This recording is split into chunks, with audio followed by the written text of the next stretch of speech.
ওর প্যান্টের মধ্যে হাত দিয়ে কি করছো? বলবো না। পেছনে একটা বয়স্ক লোক দাঁড়িয়ে আছে, ওটা দেখবে তো। ছি।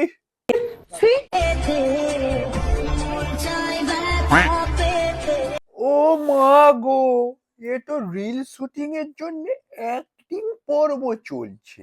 अरे समझ गई। কাকুর মুখটা দেখো, চোখের সামনে এত সুন্দর রোমান্টিক সিন হচ্ছে, কাকু কি করবে আর খুঁজে পাচ্ছে না।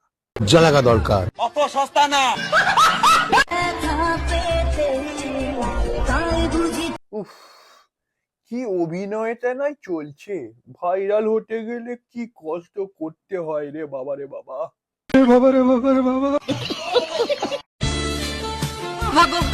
বলছি দাদা গো, একটু আস্তে করে জড়াও বউটারে, না হলে এক্ষুনি মাচাক করে ভেঙে যাবে।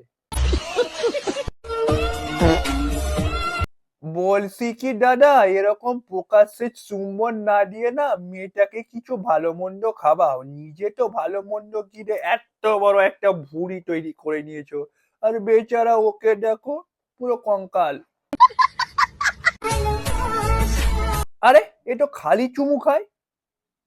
এটা কি ভাইরাল হবার নিনজা টেকনিক নাকি? সহি পকড়ে হ্যাঁ।